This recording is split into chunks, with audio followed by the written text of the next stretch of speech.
And I would call everyone's attention to the numbers in the columns about actual and budget for 2009, 2010, and 2011 budget years.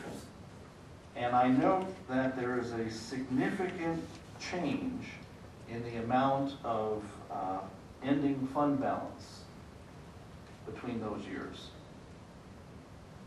And that would indicate to me that the fund balance went down approximately $5 million between the actual for 2009 and the budget for 2010. Is that correct? Yes, but the actual that we're expecting for 10-11 ending is 8,000,008. So it went down from 10,000,009 to 8,000,008. Okay. So we dropped $2 million in fund balance, roughly. 1.2 million. 1.2 million. Okay? Thank you. What I'd first like to do is try to re-educate everyone about the terms we're using. Fund balance and budgetary reserve are not the same thing. Okay? Fund balance is the sum total of money that's left over at the end of a budget year. That money is comprised of what I consider two major components. One of which is the budgetary reserve, which is a savings amount that we reserve out of our expected revenues. And it's a constant number, roughly 5% of the budget, that is turned over into the budgetary reserve at the fund balance at the end of the year when the budget expires. It was reserved in the budget, becomes unreserved as soon as the budget is done. And that's there. The other part of the fund balance is what I call the error of the estimate.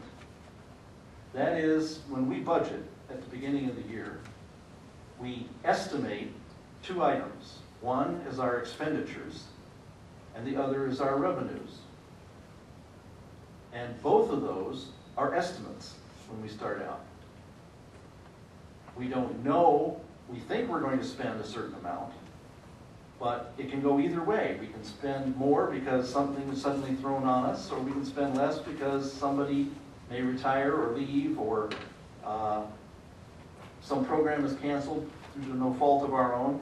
And then there's the revenue, which we depend upon various sources from the county, and our budgetary office looks at various revenue streams from real estate and so forth. And we have to estimate what the revenue is going to be for the next year. And so when we do this, we have these two components. We have one number that we really have control over. That's the budgetary reserve, which we reserve out.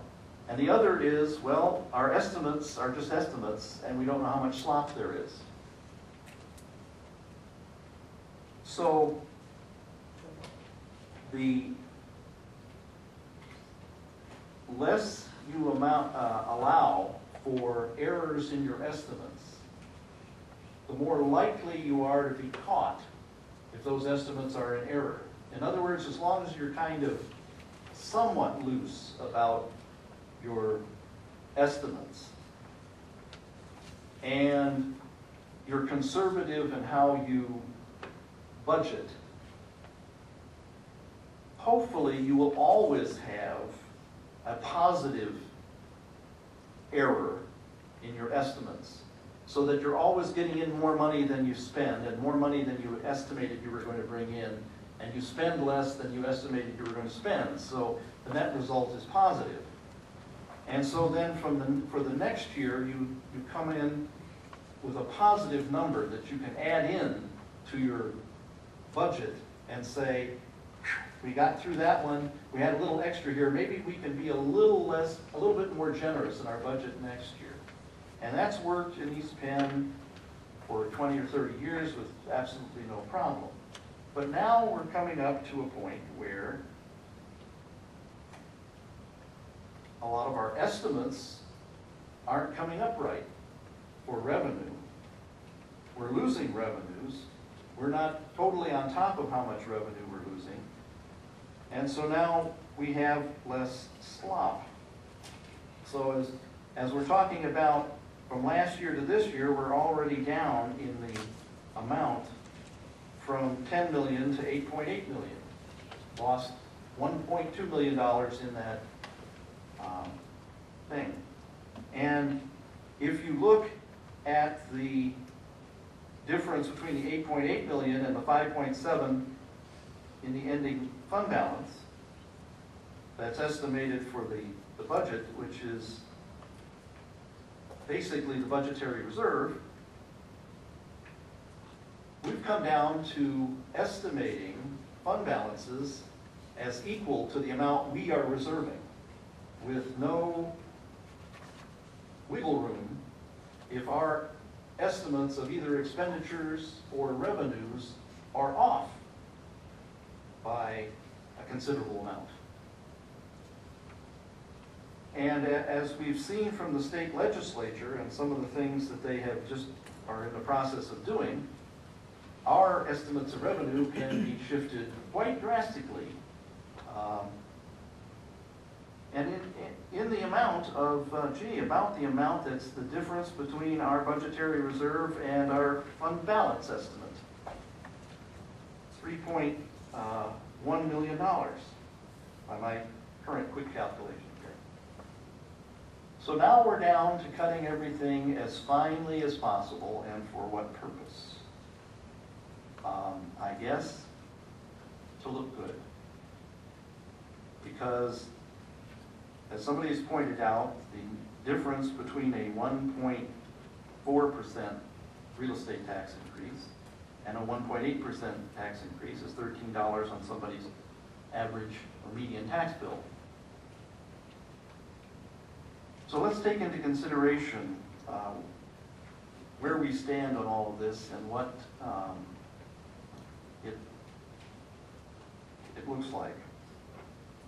We're talking about making a cosmetic change. Let's be honest. This is nothing more than a cosmetic change. It is not a substantive change. It is not a massive win for the taxpayers change. It is a cosmetic change to make someone, I don't know who, feel better. Our 1.8% increase is less than half of that of our contemporary district, Parkland. Currently, we did this without massive layoffs of teachers. There are 60 being laid off in Parkland. We did this without major program cuts. And we did this by asking our employees to sacrifice, basically. And by making incredible cuts in the budget to the point where the actual expenditures are less for the first time in 50 years that I know of in looking at the budgets, where the budget didn't go up from year to year. In a time when inflation is higher than the index, because the index is wage inflation, not commodity inflation. And so wages are being held down artificially. The index is being held down artificially, whereas the things that we have to expend beyond salaries are going up at far greater than 1.4%, as I just pointed out, with the PSERS contribution, which is going to go up even more than any amount that we're talking about trying to save here right now, the $300,000 for next year. We're going to have to absorb another $1 to $2 million in increased PSER expenses next year without knowing that our revenue is going to go up that much in any of the sources that we control. And with a high probability that the index, because of the wage situation, because of the economy right now, is going to be less than 1%. The index is going to be less than 1%. I can predict it now based on the current numbers, which you look at the statewide average weekly wage and the educational cost index, and that number is going to be less than 1%. Contrary to some stated things tonight, which were very carefully couched in words that were tending to obscure actual events, The fund balance that was proposed in the proposed preliminary budget was phony to begin with. And I informed every member of this board that I would not support a fund balance as stated in the proposed preliminary budget. That the only reason I would vote for it was that it was not a real budget. It was just something we had to submit to Harrisburg for purposes of going out for exceptions. And that the number for next year needed to be at the 5% level because my estimation is that revenues will not recover until 2014 or later. Next year, we're going to have a 1% index, and we will need every single penny of that budgetary reserve estimate of 5% in order to have a hope of swinging through the bottom of the financial trough, which is not this year, but it's going to be next year. I will also point out that the current action in the legislature does not give me a great deal of hope that we will be rescued by anything next year, because they are already proposing items that will reduce our ability to go for exceptions next year, to have no exceptions next year. So even if we wanted to try to use the exceptions to try to swing through the low point of the fiscal trough, we will not have those options potentially next year. That's a very real possibility. So, trying to make the analogy that if you're in hard times, you don't put away any money, belies the fact that there are even harder times in the future, and if you know there are even harder times in the future, that is the one time when you attempt to put away a little extra money, even if it hurts, because the harder times are coming, and you're going to need that money next year. So, I think it's fairly obvious that I do not support this cosmetic attempt to salve someone's conscience and say that we're making a better world by going from 1.8% to 1.4% under this particular budget situation, because I think we're going to need every penny of that money that's in the budgetary reserve as in the original proposed final budget for next year, and so I will not be voting for this amended motion. All right, second round. Who wants to go? Mr. Scholes. Sorry, Elaine, I hadn't had a chance to speak yet, and I was hoping not to. I was hoping to, if you will, take the John Adams from 1776 approach, which is let someone else propose. But I'm curious, the responses were all fairly predictable, I think, and nothing surprised me. But why, I'll start with this. Dr. Seidenberger, what is the tax limit that we could raise it to this year with the exceptions? Just a little refresher. 4.79%.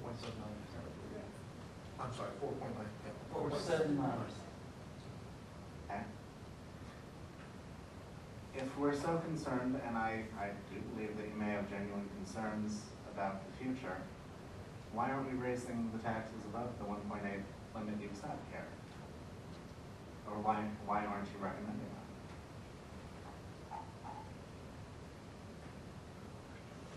Who are you directing the question to? Dr. Steinberger for the moment. Well, I think There will be others. the basic reason is we took a look at every program. We know, our goal going in, I think administratively was to keep this district intact as much as possible. And, these are crazy times. I don't think we'd be here tonight, you would be asking me that question if I would have proposed anything more than where we are right now. But again, outside of the fact that we reduced technology a little bit, I am so pleased where we are tonight. But again, you got to remember, we had a lot of employee sacrifices that helped to reduce the tax rate. Great. Matter of fact, if we hadn't passed that contract agreement several years ago, we